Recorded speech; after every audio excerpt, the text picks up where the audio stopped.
Всяка прилика с действителни лица и събития е абсолютно случайна.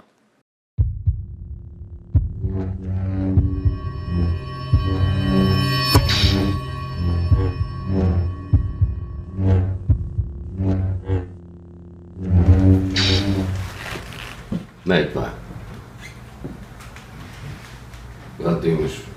Когато си убеден в нещата, които правиш, гледай какво става. Господин Борисов. Евала Гришка. Честита победа все пак на предстоящите избори. На Григор или моите? Те на Григор са ясни. Вашите. Победа на тези избори. Как ще коментирате успеха си? Съвсем спокойно мога да ви кажа, че за мен това не е много изненадващо. Да радваме, безспорно. Но не съм изненадан. Защото ние сме работили много здраво и преди и сега и ще продължаваме. И не се изненадваме, когато имаме успехи.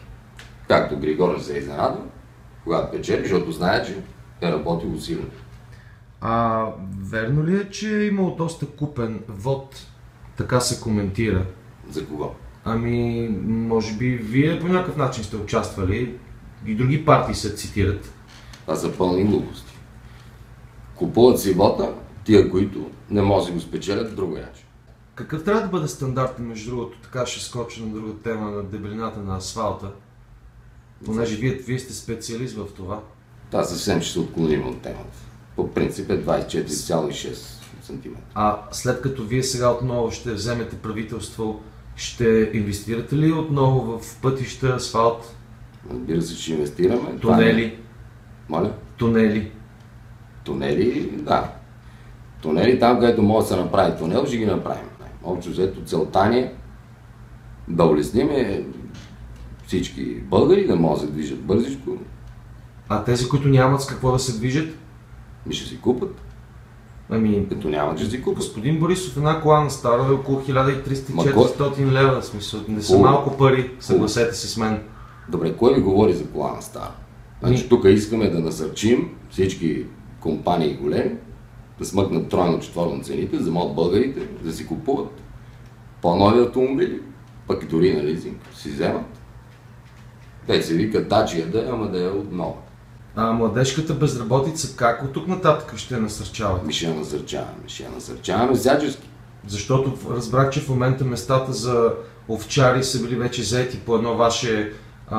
Вие посъветвахте преди време младите хора, като... Пак не сте разбрали. Не съм казал, че са заети. Казах, че са свободни. Тоест, като нямат друго какво да правят, вместо ми се оплакват и да ми мънкат, има свободни места за овчари, има за плашила на бостаните, има си хора за всичко.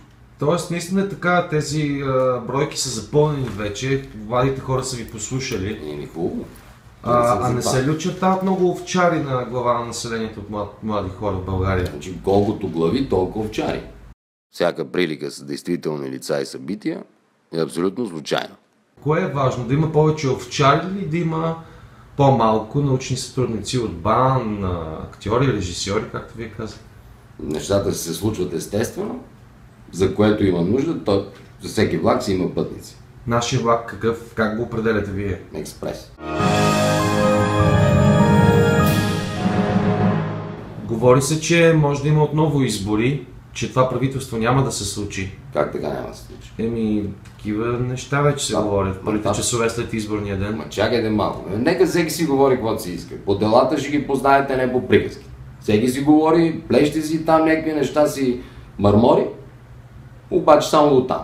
Значи, когато има действие, когато има воля, нека си останете да си говорят колкото си иска. Гришо, докъде стигам? Извинявайте, много ма си имам мач за гледане. Сега мисля, че е достатъчно това. Браво, Гришо. Браво, Летович. Това е лъв. Това е лъв.